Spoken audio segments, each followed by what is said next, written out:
Yeah, well, I think one of the big things is, and this is not necessarily a negative thing or a bad thing. It was just a lot of the times when we get a lot of writers for the first season, their instinct immediately was like, we're going to write Rick and Morty or Futurama, And constantly I'm like, we're not writing these two shows. It's a completely different thing. And it was just a really hard concept to get across to people because it's, like I said, people compare it to something, and they have to compare it to something. Not a lot of people watch sci-fi movies, so it was kind of hard to give them homework, But it was that, and just a lot of the politics of it. There's a lot of that people don't really know, Yeah. Ooh, I don't know. I think it was always going to be the end of the world. Yeah, so much happened, and the thing is that really what we tried to do so much is really more than just craft a piece of entertainment. We really tried to make an experience, and we wanted to do more than kind of entertain people, and so that meant sort of like appealing to their emotions as well. And I think just based on just the online fandom and just what we've been able to see from it, that the show actually entered into people's lives, and that's probably the most gratifying thing for me personally. Yeah, I like cookies myself, actually. Yeah, cookies are a beautiful thing. Let's face it. In episode 2, it was the first time you meet little Kato, and Avocado is trying to save his son. But he gets taken away by the Lord Commander, so he's not able to do it. And there's a scene where Coty Galloway, who's playing Avocado, says something like, I don't remember what he said, something like "son," something like that. And I remember in the recording booth, I was like, that take is never getting in there. Because that is I'm like watching some wrenching 1-hour drama.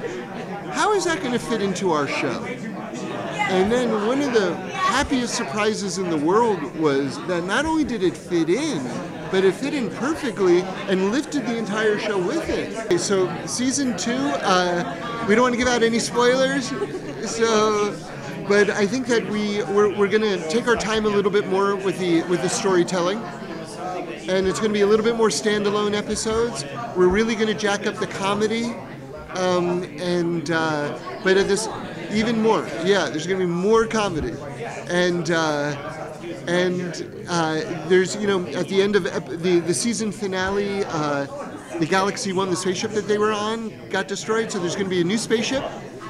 It's going to be smaller with more people on board. Olan had prepared had produced and written that 7-minute YouTube clip. And I came on right after that to turn it into a TV show.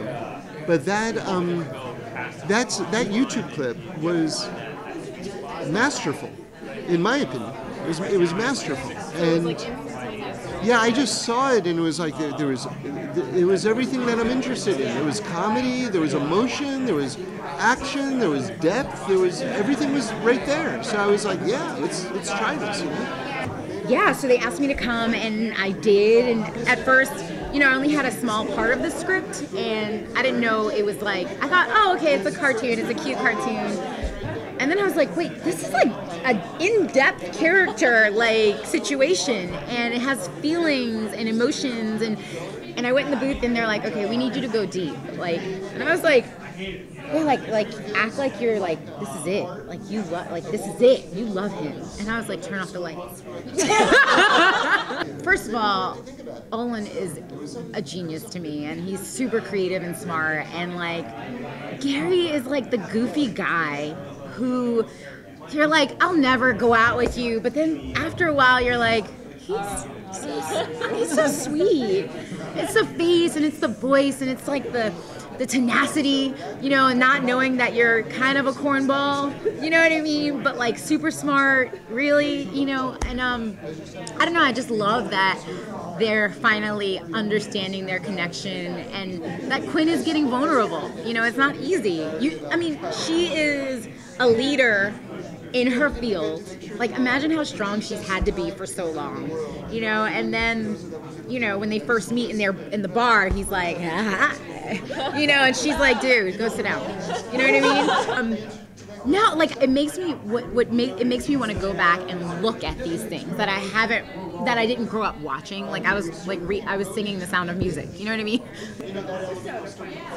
That would be so fun. I mean, you heard it here first.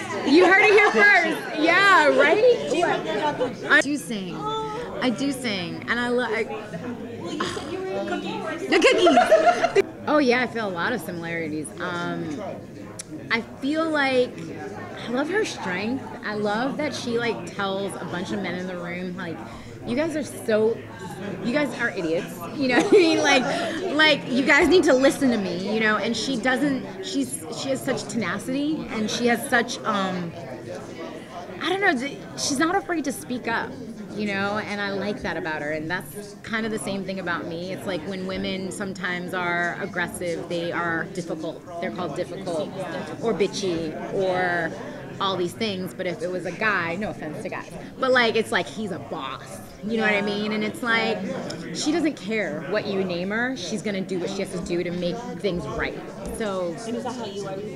I'm very much like that. And I don't care if people are like, she's being difficult. And it's like, but you wouldn't say that about anybody else or about this person, you know, and it's the same thing. So, and I just want girls and women to know, like, they have a voice. And like seeing, I mean, it starts even like, I think we need to start teaching like self-esteem, because in a lot of ways that infiltrates throughout our culture of like not having enough, not being able to say no, being scared, like, oh, I didn't want to do something. And it's like when you see somebody like a Quinn, and in media it's so important, as if you just think of it as a cartoon, it's not.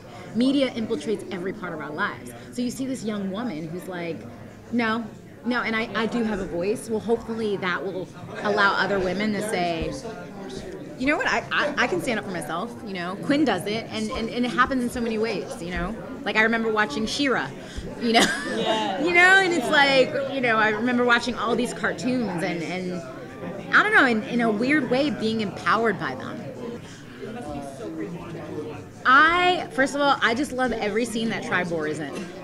Tribor is like her best friend who's annoying, and like, you know, and he's just like wears her clothes and like, yeah, yes it is. You're idiot. I don't think you're idiots. I mean, what, you know, it's like he like either repeats her or goes against everything she says, and I just love his voice.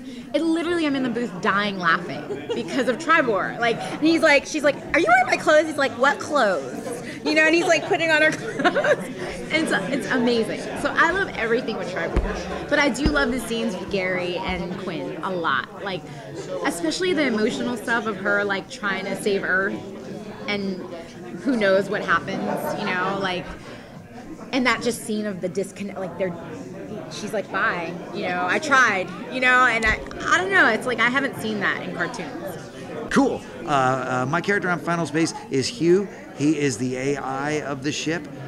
Part of his arc, which kind of continues into season 2 and goes forward in a really interesting way, is that he seems like he's kind of a disengaged, kind of HAL 9000, 2001 kind of just a voice, but he's a little more complex than that. He's got a parental, almost warm relationship towards Gary, and he also is about due to experience and evolution of sorts himself. So that's what we can say about Hugh. Congratulations on season 2. Thank you. You never know if stuff's gonna get picked up, you know. It's like, so yeah, it's kind of like, you know, it's like that old video game Frogger. Remember, you're trying to cross the road, and then like, are we gonna get flattened by a car, or are we actually gonna get to cross the road to season 2? And then Final Space is the most like Adventure Time of any other show I've done, in that it has melancholy and sadness in it as part of the DNA. Like, you know, like Adventure Time was really funny, and a lot, you know, the Ice King's kind of a clown, you know. But there's also sadness underneath. There's episodes that make you cry, you know, and then there's episodes that are just stupid, you know, make you laugh. Final Space, like Adventure Time and like Futurama, is still developing in its first season. Like, it's what's it gonna be? And to me, that really comes down to creators. You know what I mean? Pendleton Ward didn't 100% know where Adventure Time was going when he sold it. You know what I mean? And Olan, I think, is kind of similar. Like, you know, he just made this. He's a smart guy, talented guy that made this thing, but he had other stuff going on. You know, he's in Nashville. He's got this store. You know, and then he puts it on YouTube. It gets a zillion eyeballs, and a bidding war starts. You know, Conan O'Brien's company wins it. Like, freaking great. You know, because but you know what's good about that story is that, you know, it shows that if you build it, they will come. You know what I mean? Like, you get. I think it's kind of inspirational to don't just think about making something or writing something or drawing something. Why not do it? You know what I mean?